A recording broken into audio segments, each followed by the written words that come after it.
Hello, my name is Steve Sasse. I'm Regional Director for Data Center Hawk, Latin America. I'm here today to talk about Querétaro and the amazing growth that's going on in that market. Querétaro, as everybody knows, has seen tremendous growth the last few years. Overall, the market has close to 95 megawatts of commissioned power. But the growth potential for that market today, the plant power that's required for that market today is about 700 megawatts. So we're seeing some tremendous opportunities in that market. And today here at Data Center Hawk, we thought it'd be a good opportunity to talk to some of the people that are involved in that market and the construction of some of these data centers.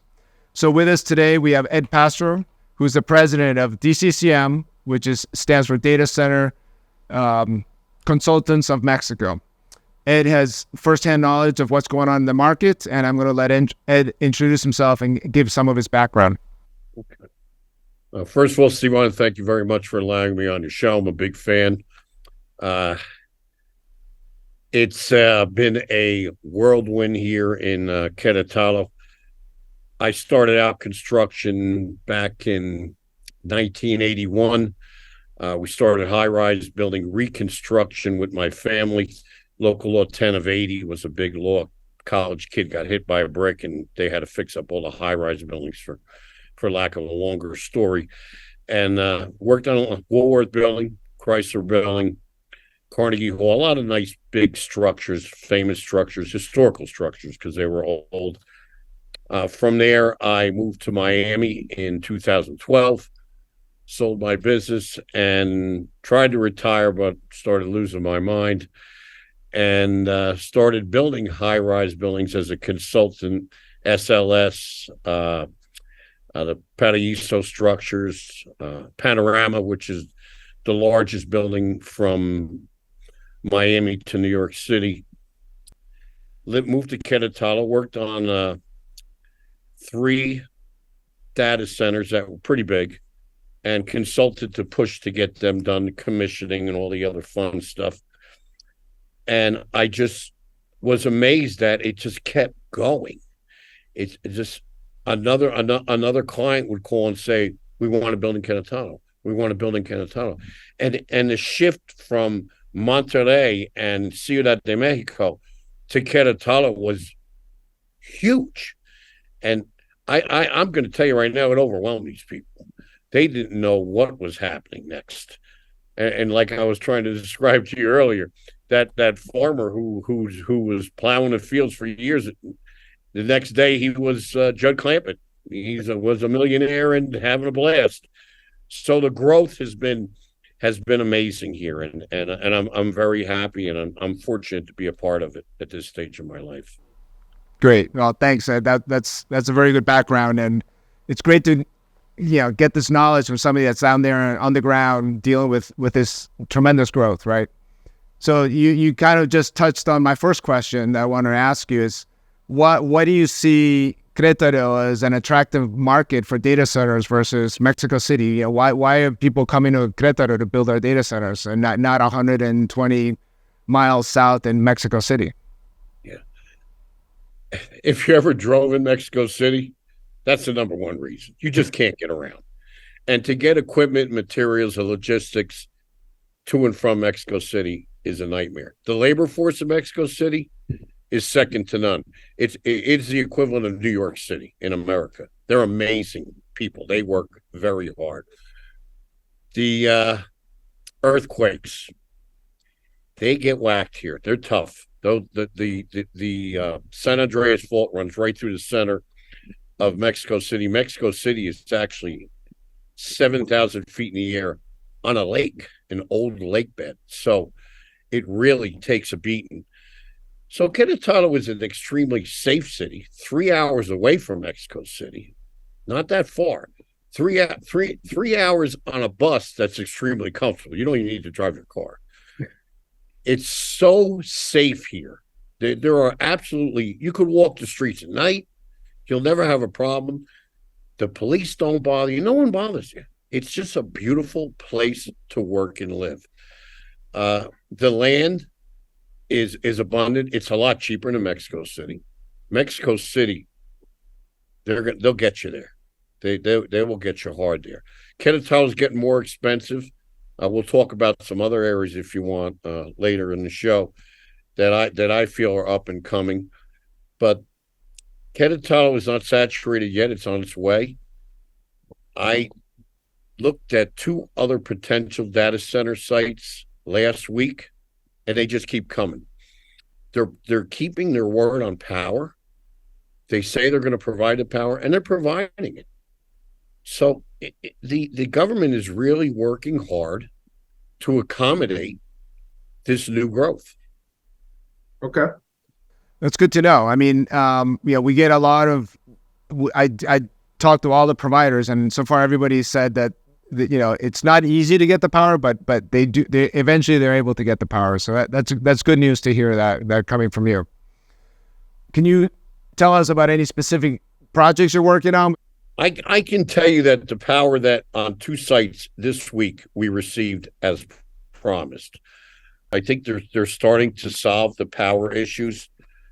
There are 4 major, I want to say power plants. You have Presas in Mapan, you have Cologne. There's a couple other ones that are pretty big too. But they're going to have to improve not only on the expansion of their power plant facility, but their high tension lines are antiquated. So now they're coming up with a new power line system, which has a greater density, so that the transmission loss is not as great. And that's being a big help right now. I guess I have one final question for you, and I wanted to get your opinion. I mean, obviously the Querétaro data center market has grown tremendously the last few years.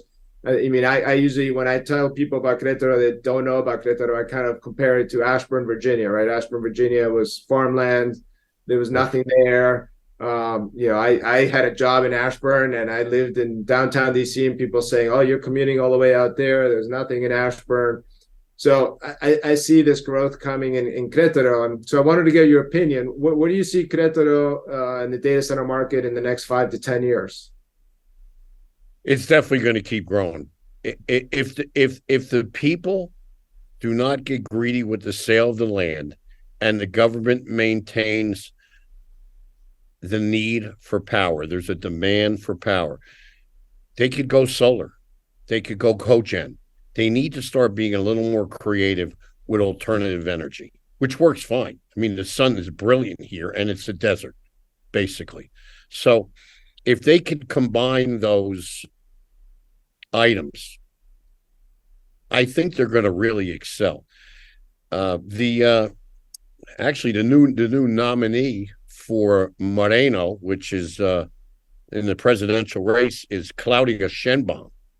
She's a big energy scientist, and she's going to be pushing for this. And people are banking that not only, Mexico's going to have its first female president, who's going to be, energy efficient, to say the least. So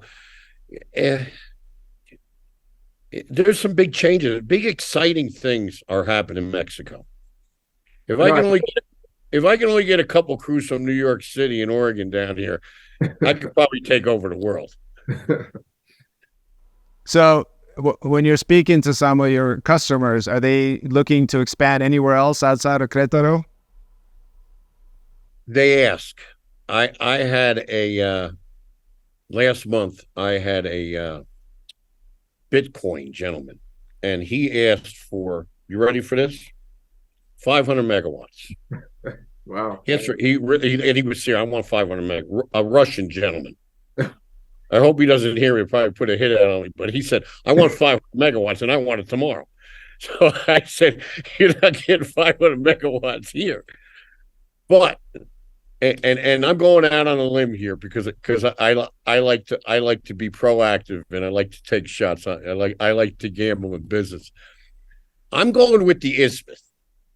The isthmus, the intercontinent. It's the waste of Mexico.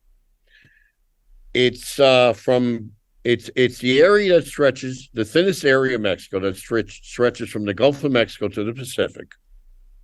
It commences in Veracruz and it ends in Salina Cruz. And right now they are making plans to not only power that, but they're going to build a larger rail system. So that is going to create an amazing opportunity, not only for power and data centers and industry, but to transportation and logistics. Because if you look at a map, that waste is right above the Panama Canal. If I had a pile of money, if I was a Bill Gates, I'd buy that whole stretch. I firmly believe that is going to be the future. So maybe one day, 10 years from now, me and you'll be sitting down having a tequila and we'll talk about it. But I'm banking on the ISP. I agree. I mean, there's some talk about some cable systems landing there and the interconnectivity being built out. I do think there's a large infrastructure play that needs to happen there with the power, because the power infrastructure there is nowhere near as good as I think Querétaro. But I think that could be a potential growth market for Mexico in the future. Right? All right, and then one final question for you. You have an important meeting this Friday. Can you tell us a little bit more about it? We are putting together, this has been a year in the making. We're meeting with Governor Cootie and the Director of Economic Affairs and the Department of Energy, which has just been created in Querétaro. See, Querétaro, the state of Querétaro is trying to get away from Sasse. Sasse is in Ciudad de Mexico. And Sasse makes all the decisions whether you get power or not, bottom line. Querétaro is saying, look, we don't want to deal with this anymore. We want our own state agency. We want to decide who and when we give power to, and we want to move. We don't want to wait for you to give us permission to give a client power.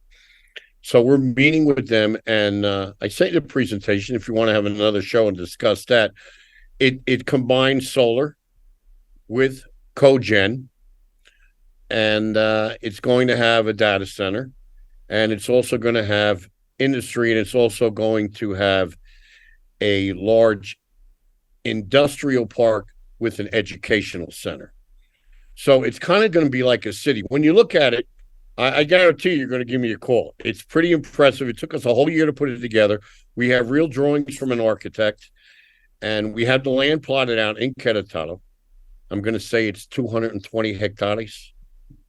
So, we're talking about 400, 500 acres, talking about a lot of land. And it's right near Arkansas University. Yep. What is Arkansas University doing here? I still can't figure that out. It's a good question, but for another webcast. Another show. Oh, so do you think that the governor has the power to make those kind of decisions on a state level and not let the federal government make those decisions? I'm going to say, from a political standpoint, the way the situation and the climate is here with Morena and Pan, that he is going to be granted what he wants, so he doesn't buck the horse during this upcoming election. Okay. Just like in the States, there's give and takes. Yeah. And I think that's going to be a big give and take right there, because it makes no sense at all to slow up the progress that's going on here.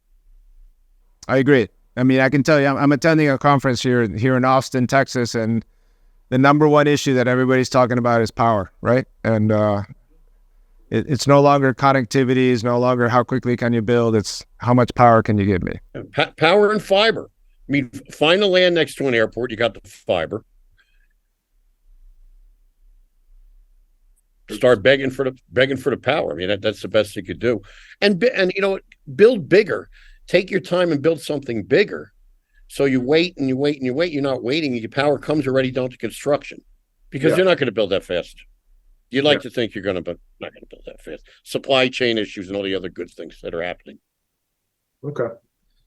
Well, Ed, it's been a pleasure. I really hope that our membership has and our viewers enjoy this blog about Querétaro and some of the challenges and of building in Querétaro.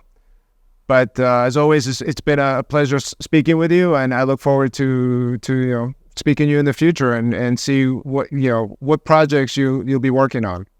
Thank you, Ed. Have a great day.